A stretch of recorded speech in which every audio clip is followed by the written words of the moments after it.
I'm Ula Laidlaw, and I moved to Vancouver from Toronto 2 years ago, and it's been a beautiful opportunity to witness how theatre gets made across our country. It's really prompted me to ask the question, how does our environment affect our art-making practices? Does being surrounded by this nature prompt us to create a different kind of art? One theatre company just outside of Vancouver whose work is deeply affected by their environment is The Only Animal. They make work right in these elements that surround us here.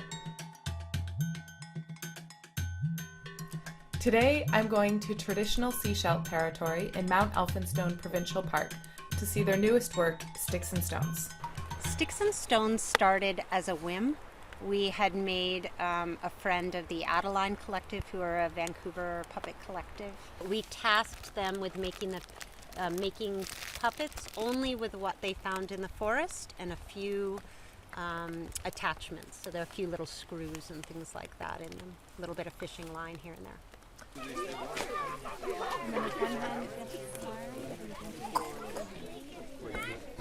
Kendra divided a soggy but keen audience into small groups, and we were guided into the forest.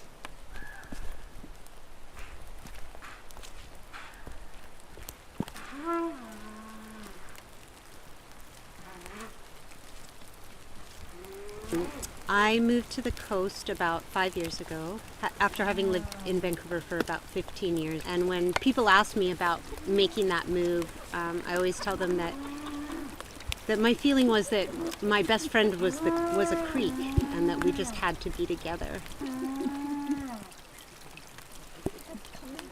The trail led us deeper into the forest, into what became a beautiful, multi-stop theatrical hike.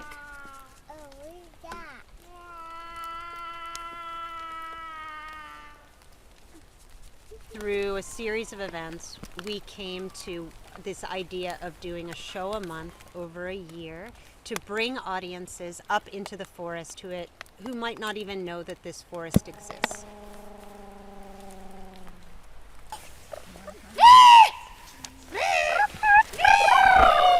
You drive along the highway, it's just this big green wall of trees. Who knows what's up there?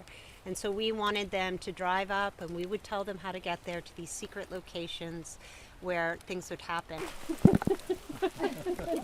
The forest that we're in is a rare coastal rainforest that is home to 700-year-old trees. About 165 hectares are currently protected in 3 separate parcels, and the rest could be logged. Kendra has partnered with Elphinstone Logging Focus, a local environmental group mainly concerned with protecting the last remaining natural forest on the Sunshine Coast. The forest that you walked in there where Kendra has the show is in this forest. So that's the type of forest that we wanted to protect, and is basically endangered on the Sunshine Coast because there's so very little of it left.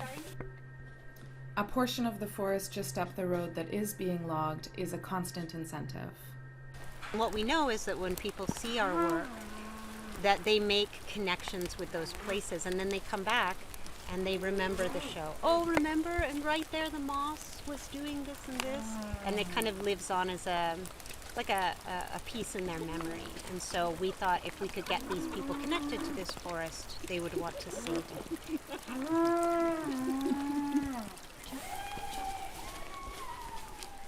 I think the more you learn about the forest, you find that it actually is a piece of art in itself.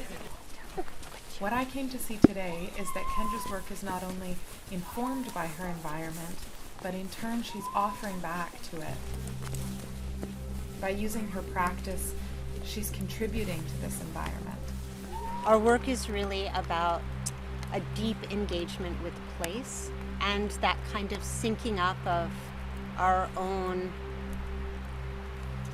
flesh and living body with the living body of places like this, the forest, or other natural environments. So it's about connecting people with the elements in a way where they are finding themselves.